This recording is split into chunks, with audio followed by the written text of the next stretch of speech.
Hello दोस्तों, क्या हाल है। सुप्रीम कोर्ट के ऑर्डर के बाद पढ़ने और पढ़ाने का बिल्कुल मन नहीं है, बट फाइनल ईयर तो करना है, क्या करें। तो अपने पास आज क्वेश्चन 12, समन केस और वारंट केस। तो पहले तो ये समझो कि समन और वारंट क्या होते हैं और समन केस और वारंट केस क्या होते हैं। ठीक है, summons warrant, summons case warrant case. Summons का मतलब हो गया एक तरीके का बुलावा। जैसे अमन को बोल दिया कि तुम 1 तारीख को कोर्ट में पेश हो जाइयो, ये हो गया बुलावा।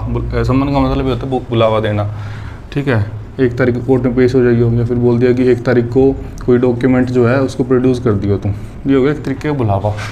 वारंट का मतलब क्या हो गया? वारंट का मतलब हो गया एक तरीके का आदेश कि अमन को यहाँ पे पेश होना है। अमन खुद से आ जाए तो बढ़िया है, वरना इसको उठा के लेके आओ। ठीक है, तो समन हो गया एक बुलावा। वारंट का मतलब हो गया एक तरीके का ऑर्डर। अब समन केस और वारंट केस कौन से होते हैं? पहले तो इनकी डेफिनेशन देखो। डेफिनेशन इनकी दे रखी है सेक्शन 2 सबसेक्शन 1 क्लोज एक्स के अंदर, तो समन केस की डेफिनेशन है। और सेक्शन 2 सबसेक्शन 1 और क्लोज जेड के अंदर वारंट केस की डेफिनेशन है। ठीक है, ऐड हो गई। हाँ, तो अब वारंट केस कौन से होते हैं? वारंट केस वो केस होते हैं जिनमें सज़ा होती है, या तो डेथ सेंटेंस होता है, या फिर आजीवन कारावास यानी कि लाइफ सेंटेंस होता है, या फिर 2 साल से या उससे ज़्यादा ही सज़ा होती है, वो होते हैं वारंट केस। और समन केस कौन से हो गए? जो वारंट केस नहीं है। जो वारंट केस नहीं है मतलब कि 2 साल से कम सज़ा वाले जितने भी केस होंगे उनको अपन समन केस मानेंगे। तो डिफरेंस क्लियर हुआ। ये होता है समन होता है एक तरीके की रिक्वेस्ट कह लो या फिर बुलावा कह लो। वारंट हो गया एक तरीके का ऑर्डर। वारंट केस वो होगी जिसमें सज़ा 2 साल से ज़्यादा ही होती है। समन केस हो गया जिसमें 2 साल से कम की होती है। अब ये ज़रूरी नहीं है कि जो समन है वो समन केस में भेजे जाते हैं, जो वारंट है वो वारंट केस में भेजे जाते हैं, ऐसा कोई ज़रूरी नहीं है। ठीक है, सबसे पहले तो इनके जो प्रोविज़न है सेक्शन 64 से लेके 71 तक तो समन के प्रोविज़न दे रखे हैं, और 72 से लेके 83 तक वारंट के प्रोविज़न दे रखे हैं। यहाँ बताया कि समन किस तरीके से भेजे जाएंगे, यहाँ बताया कि वारंट किस तरीके से भेजे जाएंगे। और सेक्शन 90 के अंदर ये बताया है कि अपने किसी को बुलावा भेज दिया, समन भेज दिया, और अपने को लगता है कि वो बंदा नहीं आएगा, तो अपन समन के साथ साथ वारंट भी भेज सकते हैं। ठीक है, सेक्शन 90 हमें ये बात बताता है। उसके बाद इनके ट्रायल की बात आती है, समन केस और वारंट केस का ट्रायल। तो जो वारंट केस का ट्रायल है इसके प्रोविज़न दे रखे हैं 261 से 273, और समन केस का ट्रायल दे रखा है 274 से 282। हाँ, यहीं पे दे रखा है। तो यहाँ तक सब समझ आया। अब क्या देखेंगे अपन? ये तो वो केस है जिनकी सज़ा 2 साल तक की है, ये वो केस है जिनकी सज़ा 2+ है। 2+ कितनी भी हो सकती है, 2 साल, 3 साल, 5 साल, 10 साल, लाइफ सेंटेंस, डेथ सेंटेंस। ठीक है, अब इनके ट्रायल की बात करेंगे कि इनका ट्रायल किस तरीके से चलेगा।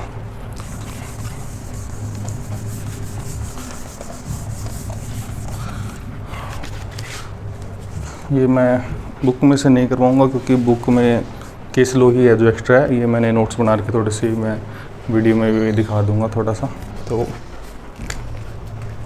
वारंट केस से हमें ये समझ आता है कि जो केस सीरियस टाइप के होंगे ना वो वारंट केस होंगे। ठीक है, अब इसमें भी 2 टाइप के केस है। एक तो है ऑन पुलिस रिपोर्ट कि पुलिस उसकी इंक्वायरी वगैरह करके लेके आई है, और दूसरा है अदर देन पुलिस रिपोर्ट।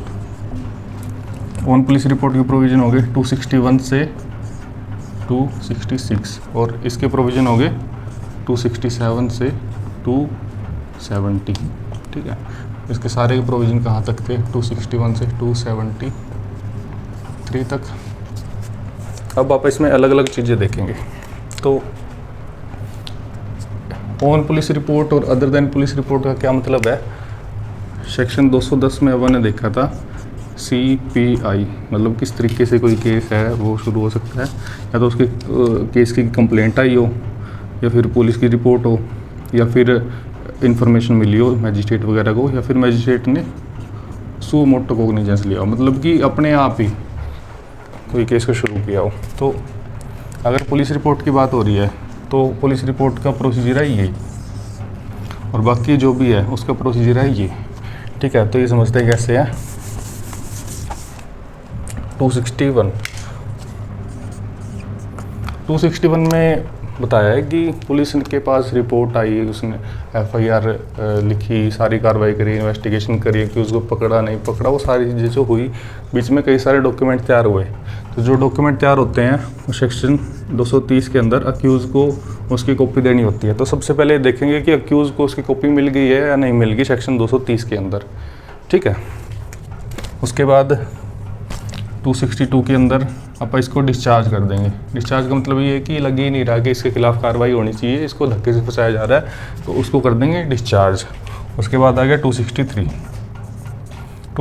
में क्या है कि जब इसको डिस्चार्ज नहीं किया जाता, ऐसा लगता है कि उसके खिलाफ ग्राउंड है, डिस्चार्ज नहीं किया गया, तो चार्ज फ्रेम कर देंगे, framing of charges. Charge frame का मतलब ये होगा कि अक्यूज़ को बताना कि तेरे ऊपर क्या क्या इल्ज़ाम लगे हैं, ताकि उस अकॉर्डिंग वो अपना डिफेंस लेके आए, अपने एविडेंस लेके आए, ठीक है। तो चार्ज फ्रेम का मतलब ये होता है कि उसको उसका इल्ज़ाम बताना कि तेरे ऊपर क्या क्या इल्ज़ाम लगे हैं, ठीक है। 61, 62, 63 हो गया। उसके बाद आ जाते हैं आप 264 पे। 264 के अंदर बता रखा है प्ली गिल्टी। प्ली गिल्टी का मतलब ये है कि जो उसके ऊपर चार्ज लगा उसकी प्ली पूछी जाती है कि आप इन जो आपके ऊपर इल्ज़ाम लगे आप इनको मानते हो या नहीं मानते, ठीक है।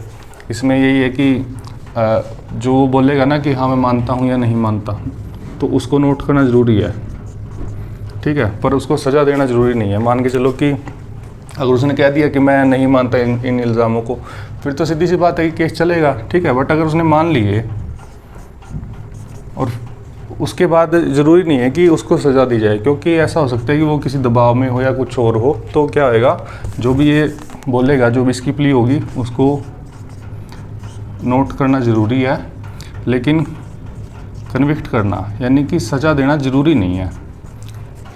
क्यों ज़रूरी नहीं है? क्योंकि मैजिस्ट्रेट को लग सकता है कि उसके ऊपर दबाव था, उस दबाव में आके उसने अपने सारे इल्ज़ाम मान लिए, ठीक है।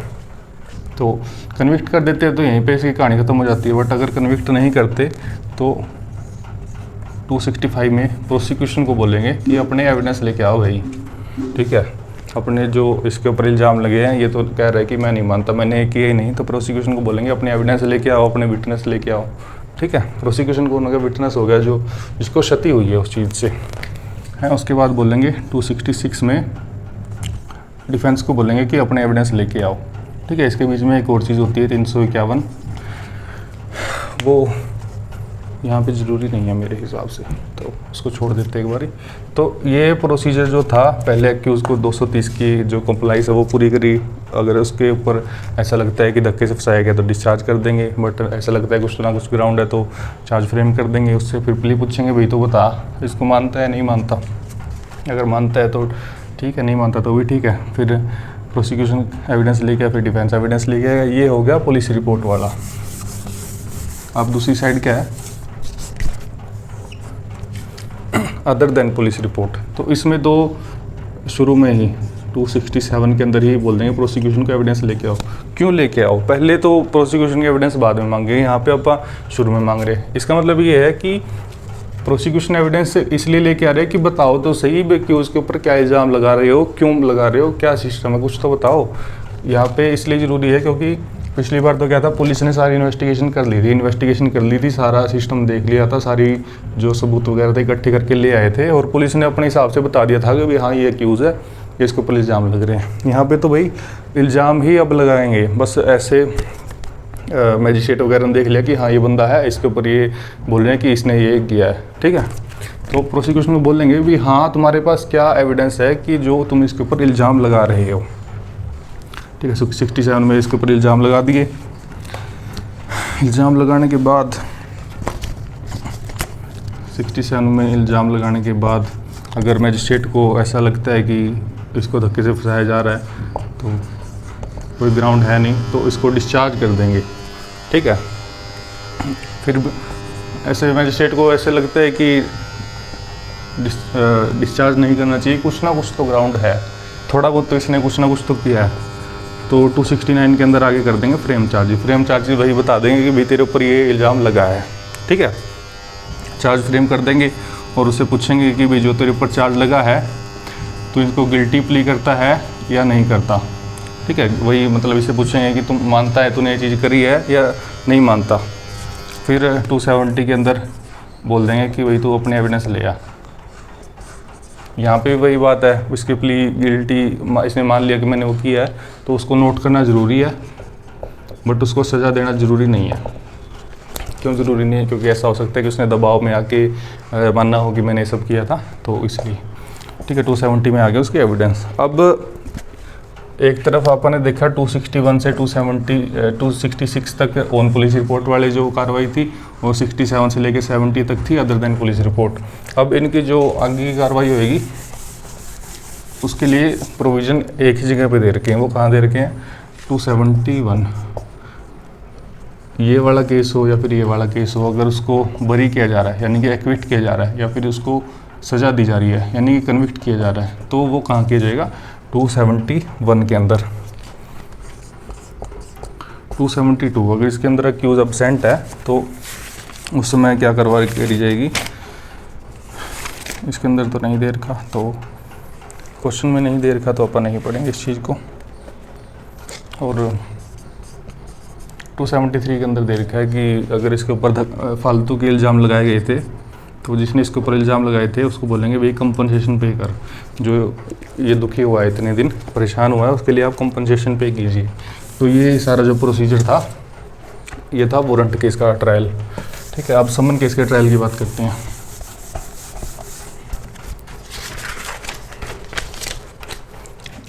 समन केस 274 से 282।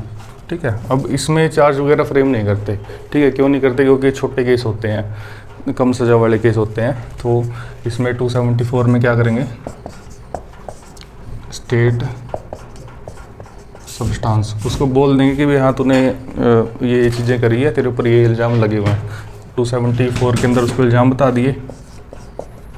फिर वही 275 के अंदर इससे पूछेंगे कि हाँ जो तेरे ऊपर इल्ज़ाम लगे तो इनको मानता है या नहीं मानता, वही प्ली गिल्टी, नॉट गिल्टी, वही सब।